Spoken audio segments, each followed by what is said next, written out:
बिस्मिल्लाहिर्रहमानिर्रहीम। आज हम स्टडी करने वाले हैं some typical properties of gases like pressure, density, compressibility and mobility of gases.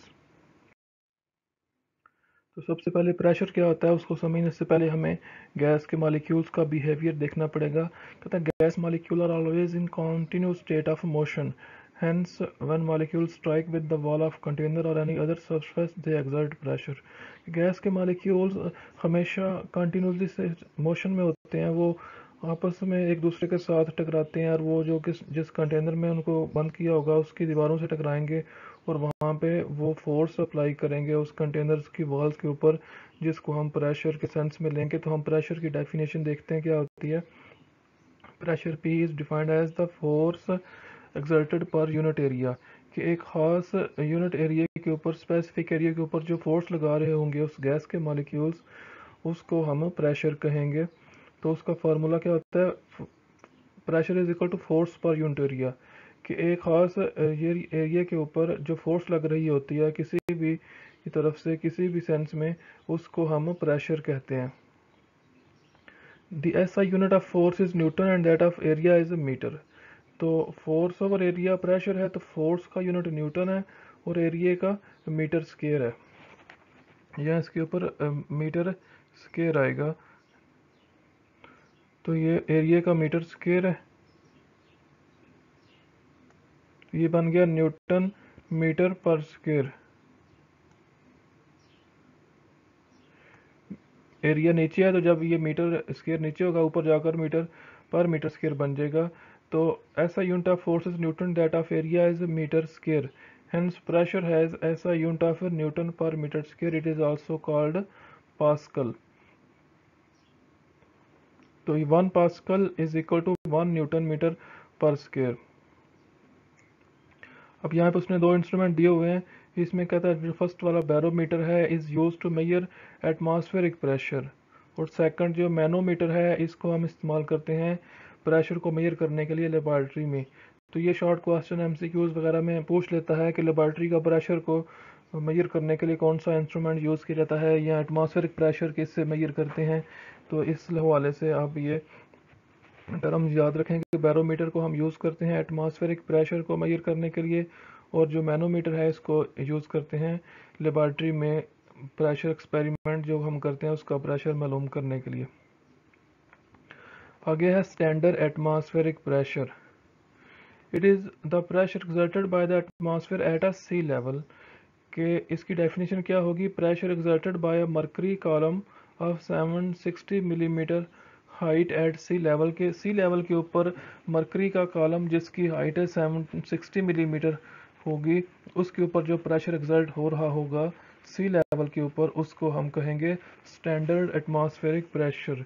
क्योंकि अगर हम कंट्री वाइज इसको करें तो कुछ कंट्रीज जो हैं वो सी लेवल से ऊपर हैं, कुछ नीचे हैं। तो जो ऊपर है कंट्री, अगर वो अपना स्टैंडर्ड मेजर करें तो उनके ऊपर उनकी वैल्यू प्रेशर की कम आएगी, क्योंकि जैसे जैसे हम हाइट पे जाते हैं तो प्रेशर कम होता है। और जो कंट्रीज सी लेवल से नीचे हैं उनका जो स्टैंडर्ड अपना होगा उसके हवाले से वो उनकी वैल्यू ज़्यादा आएगी प्रेशर की।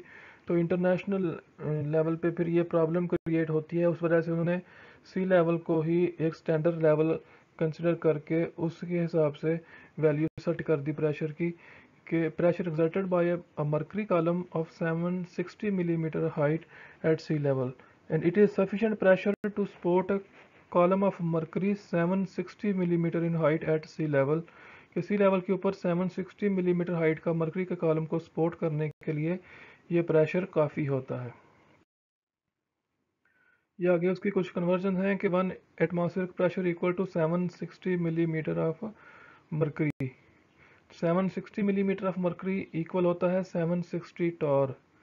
तो जब 760 millimetre of mercury equal to 760 torr होगा तो मतलब 1 millimetre of mercury equal to 1 torr, जैसे ये ब्रैकेट में दिया हुआ है। इस तरह ये 10 13 25 newton per metre square equal to 10 13 25 pascal. ये पीछे आपने देखा कि 1 pascal is equal to 1 newton per metre square, इसका मतलब है 10 13 25 pascal equal to 10 13 25 newton per metre square. Second हमारे पास कंसेप्ट है कंप्रेसिबिलिटी। ये बहुत इजी है।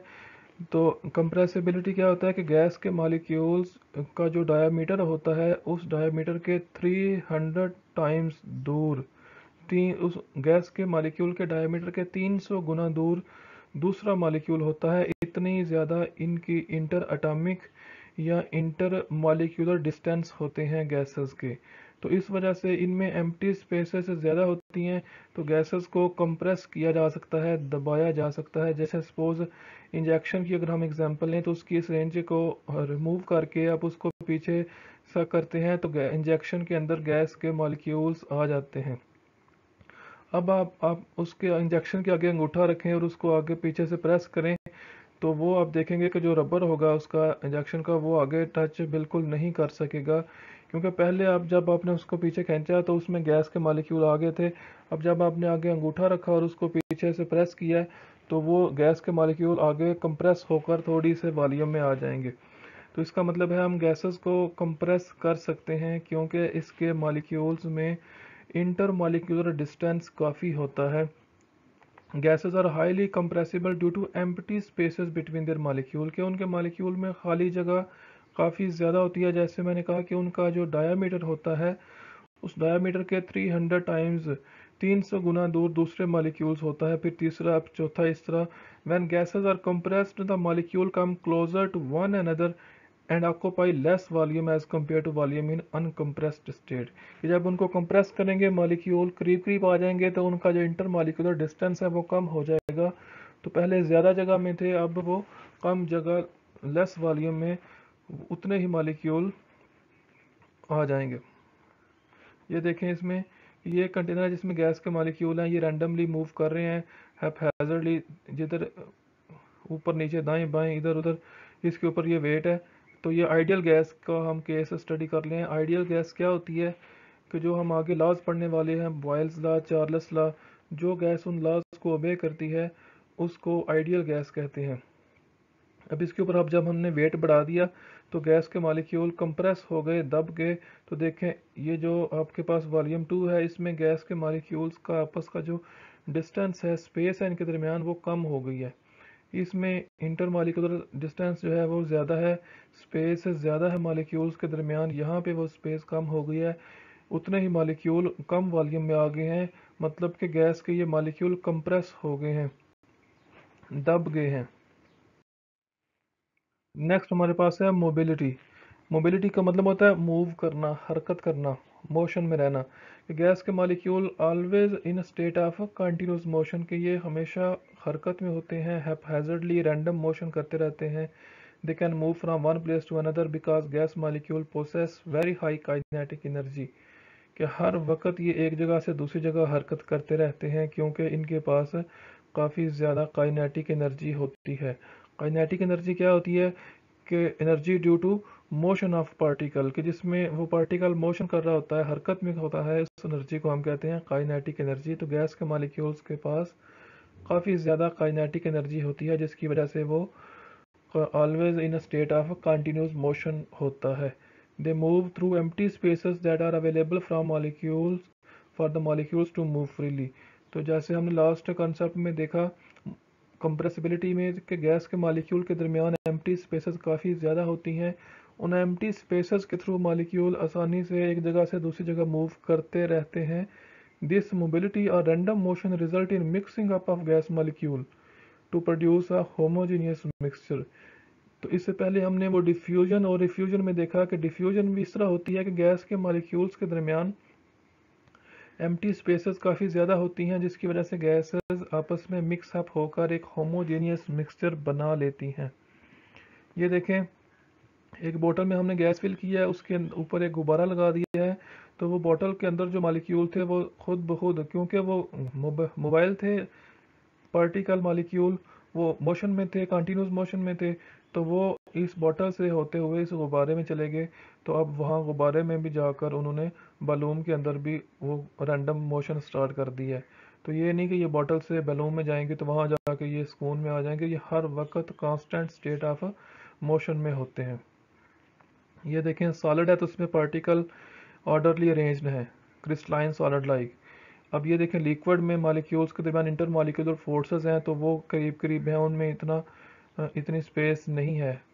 अब गैस में देखें तो गैस के मॉलिक्यूल के दरमियान स्पेस काफ़ी ज़्यादा है, इंटर मॉलिक्यूलर डिस्टेंस बहुत है, तो वो इन स्पेस के थ्रू दाएं बाएं ऊपर नीचे रैंडमली हैप्पैज़र्डली मूव करते रहते हैं, बेतरतीब हरकत होती है इनकी।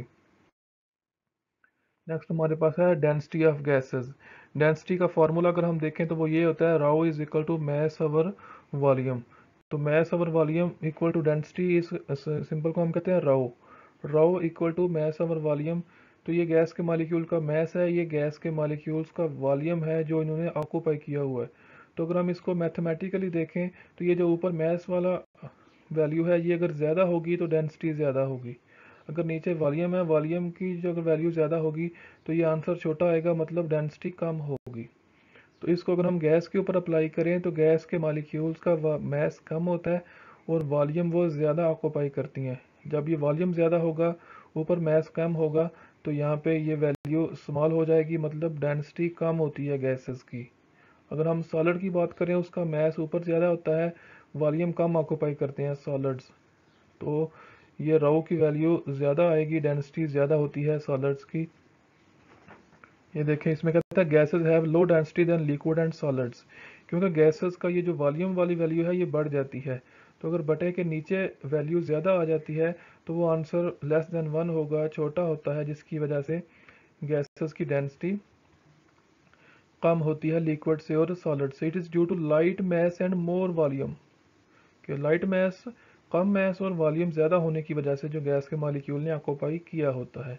Gas density is expressed in gram per decimetre cube, की गैसेस की डेंसिटी कम होती है इसलिए हम उसको ग्राम पर डेसीमीटर क्यूब में एक्सप्रेस करते हैं, जबकि लिक्विड और सॉलिड की डेंसिटी को हम ग्राम पर सेंटीमीटर क्यूब, ये इनमें डिफरेंस आपने याद रखना है। गैसेस की डेंसिटी ग्राम पर डेसीमीटर क्यूब और लिक्विड और सॉलिड्स की डेंसिटी ग्राम पर centimetre cube. Liquid and solids और 1000 टाइम्स डेंसर देन गैसेस, के लिक्विड और सॉलिड्स जो हैं वो गैस से 1000 गुना भारी होते हैं, 1000 टाइम्स डेंसर होते हैं। The density of gases increase by cooling because there volume decrease. Gas को अगर आप कूल करते हैं तो उसके मॉलिक्यूल की काइनेटिक एनर्जी कम होगी, उनका जो स्पेस है दरमियान में वो कम होगी, इंटर मॉलिक्यूलर डिस्टेंस कम होगा, कंप्रेस होकर थोड़ी जगह के अंदर आ जाएंगे। वॉल्यूम जब ये वाला कम होएगा तो ये वैल्यू पहले से बढ़ जाएगी, यानी कि डेंसिटी ज़्यादा हो जाएगी गैसेस की टेम्परेचर कम करने से। ये उसने एग्जांपल ली है, एट नॉर्मल एटमॉस्फेरिक प्रेशर के ऊपर ऑक्सीजन की जो डेंसिटी है वो 1.4 ग्राम पर डेसीमीटर क्यूब है 20 डिग्री के ऊपर, और अगर हम इस 20 डिग्री को 0 डिग्री कर दें तो 1.4 से बढ़कर 1.5 ग्राम पर डेसीमीटर क्यूब हो जाती है। तो ये डेंसिटी थी। इसके बाद आने वाले लेक्चर में हम जो है वो गैस लॉज को डिस्कस करेंगे, बॉयल्स लॉ, चार्ल्स लॉज। तो जो गैसेस उन लॉज को ओबे करेंगी उन गैसेस को हम कहते हैं आइडियल गैसेस,